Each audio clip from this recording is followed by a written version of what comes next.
L'association des personnes handicapées mène des actions de sensibilisation et d'information au sein des établissements primaires publics. Le but, favoriser et valoriser l'intégration des personnes handicapées dans la société. Et puis, les jeunes et les femmes du Parti démocratique gabonais ont donné leur point de vue sur une question d'actualité, la place des jeunes et des femmes dans l'arène politique nationale.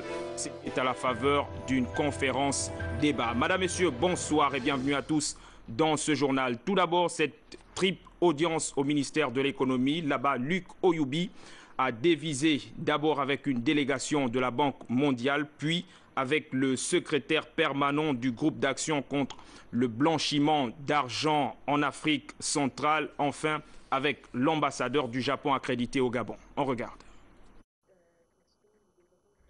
La délégation de la Banque mondiale était conduite par le représentant résident pour le Gabon et la Guinée équatoriale, Mme Zouera Youssoufou. Elle a fait le point au ministre en charge de l'économie, des travaux menés par l'équipe d'experts de la Banque et le ministère dans le cadre de l'accord de service signé par le gouvernement gabonais et la prestigieuse institution financière internationale il y a 2 ans.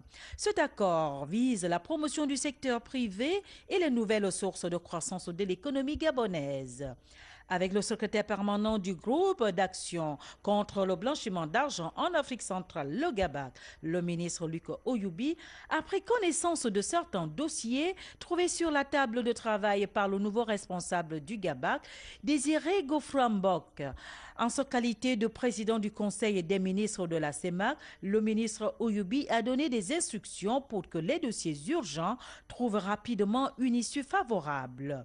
Les OMD, objectifs du millénaire pour le développement, ont constitué le principal centre d'intérêt des entretiens entre le ministre Oyoubi et son hôte, l'ambassadeur du Japon au Gabon, son Excellence Masao Kobayashi. Ils ont abordé des questions d'ordre général. Pierre Moussa, le président de la commission de la CEMAC, en visite à l'ISTA, l'Institut sous-régional multisectoriel de technologie appliquée. Il est donc allé apprécier les difficultés de fonctionnement au sein de cet établissement supérieur sous-régional. Janice Ondongema, Félix Moudibangui. La visite du président de la commission de la CEMAC, Pierre Moussa, à l'ISTA, revêt beaucoup d'importance aux yeux des nouveaux dirigeants de l'Institut communautaire. En 7 ans que moi je suis au Gabon, c'est la première fois qu'une autorité, le plus grand autorité de la communauté, vient nous visiter. C'est aussi une opportunité pour nous de présenter au président de la commission les doléances actuelles qui prévalaient dans l'Institut. Nous avons ici beaucoup de problèmes de fonctionnement, problèmes qui ont relation avec la construction du CS. Il y a un grand contentieux avec les entreprises, il faut les payer, les travaux sont déjà finis. Les institutions de la CEMAC sont en grande partie financées par les mécanismes de la taxe communautaire d'intégration, la TIC, mais elles ne constituent pas un gage en soi, selon le président de la commission.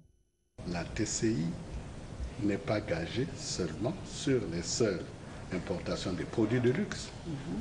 La TCI est gagée sur les importations hors CEMAC, donc qui proviennent d'autres pays. Etc.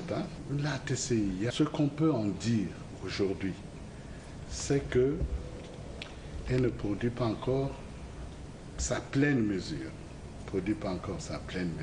Parce que ici et là, il y a une certaine rétention de la TCI. Mais elle est quand même versée, elle est quand même perçue. Sinon, une structure comme celle-ci n'existerait pas. Sinon, les nombreuses institutions spécialisées, elle ne fonctionnerait pas. Sinon, même la commission elle-même ne fonctionnerait pas. Donc, il faut, dans le regard que l'on peut jeter critique sur la TCI, il faut d'abord reconnaître qu'il y a quand même un effort qui est fait par les États. Les problèmes de maintenance bénins que connaissent les structures de l'ISTA n'entravent pas le fonctionnement normal de l'Institut, vu que la CEMAC a les coups des franges pour assurer le bon déroulement de ses activités. construire un véritable dispositif de surveillance des passages transnationaux, c'est-à-dire un modèle type Gabon pour permettre une facilitation des flux migratoires. C'est tout le sens de ce séminaire sur la question de l'immigration. Chez elle, Annabelle Bungota, Victor Mundunga. Situation exceptionnelle, mesure exceptionnelle. Le Gabon, confronté à une immigration clandestine, un dispositif de surveillance des passages transnationaux s'impose. Ce que nous avons fait ici, c'est de pouvoir inventorier un peu les limites. Et nous avons observé qu'il y avait un déficit de communication par rapport à l'ensemble des départements ministériels. Chaque administration travaillait dans son petit coin, chaque administration n'avait pas des notions par rapport aux dispositions de la loi 5 qui fixe le régime d'admission et de séjour des étrangers en République gabonaise. Donc il faut que nous arrivions à avoir un même niveau d'information. Nous avons également relevé que les textes qui gèrent l'immigration sur le territoire national sont vieillissants. Il y avait un problème de formation. Quels moyens de mise en œuvre pour une meilleure traçabilité? Quelles conditions sécuritaires? Les moyens, c'est d'abord la formation. Il faut également que nous arrivions à signer certains accords avec des différents départements ministériels par rapport à l'échange d'informations. Nous avons également des fichiers que nous allons mettre à la disposition de certains départements ministériels. Aujourd'hui, nous faisons partie des pays qui respectent les normes de l'OACI en matière de délivrance de documents. Vous savez, tous les documents qui sont délivrés, que ce soit le passeport, que ce soit la carte d'identité, que ce soit la carte de séjour, que ce soit les visas, il y a des normes qui sont définies par l'OACI. Aujourd'hui, nous avons mis en place des dispositions qui nous amènent à délivrer des documents sécurisés. Ce sont des documents qui sont lisibles à la machine, comme le recommande l'OACI. Ici, toutes les administrations chargées de ce secteur sont présentes. Les travaux qui s'achèvent demain visent l'élaboration d'un plan stratégique afin d'harmoniser les méthodes de travail. Le collectif de l'entreprise MGV, toujours en grève depuis le 16 janvier dernier, il réclame des meilleures conditions de travail et des meilleures conditions de vie et de travail. J'y arrive jusqu'à ce jour. Aucune négociation avec les responsables de cette structure n'a été entreprise. Cabrel Guilain Lemami. Depuis plusieurs mois déjà que les agents de l'entreprise MGV, unique grande agence de couture au Gabon, sont en grève illimitée. Pour cause, l'amélioration de leurs conditions de vie et de travail. On peut citer entre autres le manque de communication, la mauvaise gestion, la suppression des avantages, le non-respect de la convention collective et le non-respect des dates conventionnelles de paiement des salaires. Qu'ils viennent trouver la solution, notre solution à nous tous. S'ils veulent nous enlever, qu'ils nous payent nos droits, nous rentrons dans nos maisons. S'ils veulent trouver la solution de ça, ils nous trouvent la solution au jour d'aujourd'hui. Parce que c'est ce que nous voulons aujourd'hui. Nous sommes fatigués, les mères de famille. Nous passons des journées entières dehors. Depuis 1 mois et demi, nous sommes dehors. On n'a pas de salaire. Le mois de décembre, le mois de février, elle a payé les 20 personnes qui sont à l'intérieur. Nous qui sommes dehors, on n'a rien eu. On est là. Parce qu'on a parlé de ça avec l'accord du DT. Ils ont envoyé la police pour nous mettre dehors. Une situation difficile pour ces agents, mais surtout pour ces femmes qui ne savent plus à quel sein se vouer, alors que nous célébrons la journée internationale de la femme. Dans tous les cas, les autorités sont avisées. Favoriser et bien sûr valoriser l'intégration des personnes handicapées dans la société, c'est l'objectif de cette campagne de sensibilisation que mène actuellement l'OPH au sein des établissements primaire public. Récemment, cette organisation était à l'école de Damas de Tassianamiko. Chancia Bignani Mabika, élève handicapé physique, évolue au sein de l'école publique de Damas 2. Comme toutes les personnes vivant avec un handicap, la jeune fille peine à gagner la considération de ses condisciples. Situation navrante, toutefois Chancia reste imperturbable et embrasse l'avenir avec de grandes ambitions. Je vais faire avocat, je vais faire études de la magistrature. Pour favoriser une meilleure intégration scolaire des élèves vivant avec une déficience sensorielle ou motrice, l'OPH, l'Organisation des personnes handicapées, a organisé une rencontre entre élèves et handicapés sous le thème « Le handicap et ses difficultés à l'école ». Bignani est préparé à aller en 6e l'année prochaine au secondaire, au lycée. Nous ne savons pas s'il y a un lycée public qui a une rampe réservée aux handicapés. Donc Bignani est dans ce groupe d'élèves qui s'inquiètent, monsieur le député.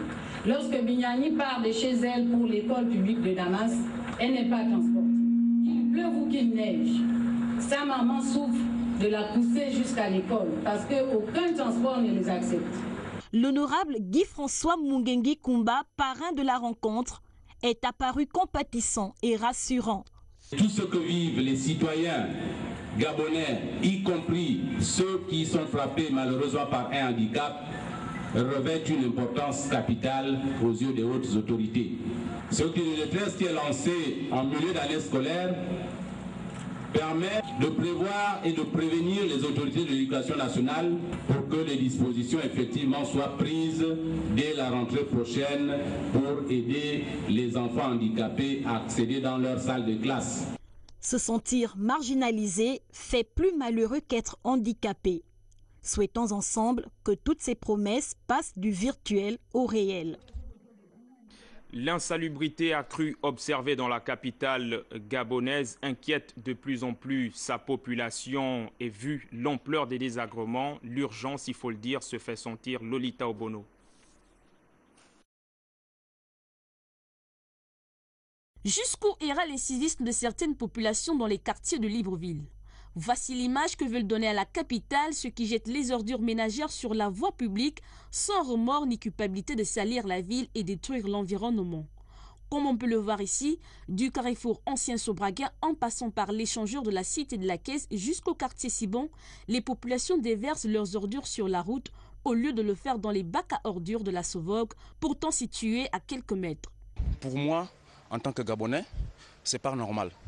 Parce que quand même, l'État fait tout. Il y a une société qui met des poubelles. C'est pour faciliter la tâche aux populations. Mais malheureusement, moi aussi, à ma grande surprise, parce que quand je vois la saleté comme ça, là, c'est pas du tout normal. Et en principe, c'est ce qui nous donne même beaucoup de maladies. On a des problèmes du palu. C'est pas normal. En attendant, il y a des bacs à ordures que les gens peuvent bien aller déposer leurs ordures. Tous ceux qui habitent de là jusqu'en bas viennent avec les voitures, ils viennent avec des sachets, ils jettent. J'ai fait le tour avec mes frères. Nous sommes passés de maison en maison, leur demander que est-ce que vous pouvez le faire du vivant de notre Père, que ce n'était pas bon, qu'il y avait des bacs en bas et en haut, mais personne ne veut écouter. Chaque année, je paye les gens pour entretenir. Je me suis dit, à quoi bon entretenir si tout ce monde-là, il y a même ceux qui n'ont pas de toilettes, qui les font dans les sachets et les jettent. De là en bas, il y a un Camerounais qui a construit un immeuble en bas. Il n'a pas de poubelle. Ces locataires viennent et jettent là. Je suis fatigué. Mais qu'est-ce qui justifie ce comportement incivique à l'origine des odeurs nauséabondes et de diverses maladies telles que le paludisme, le chikungunya ou même de la fièvre typhoïde? La part est partagée. Chacun a sa part de responsabilité là-dedans. Hein? La route, il n'y a pas de... Où est-ce qu'on peut déposer? C'est ce que je disais. Tout le long là. Moi, parce que j'ai une voiture, je suis obligé de prendre donc ma poubelle. Tous les matins, je vais déposer. Quand je sors, je vais déposer au pont. Si je sors de l'autre côté, je vais déposer fromager là-bas. Quelles qu'en soient les raisons, les populations doivent comprendre que la Sauvogue ne collecte que les ordures déposées dans les bacs à ordures et les endroits aménagés par cette société. Il est donc important que les populations respectent les points de dépôt des ordures bien établis pour éviter certains désagréments comme les maladies et les inondations. Et justement, pour lutter contre l'insalubrité à l'ANFPP, on reste attaché à la journée citoyenne, bien qu'ailleurs ce principe tend à disparaître. Léa Bifan.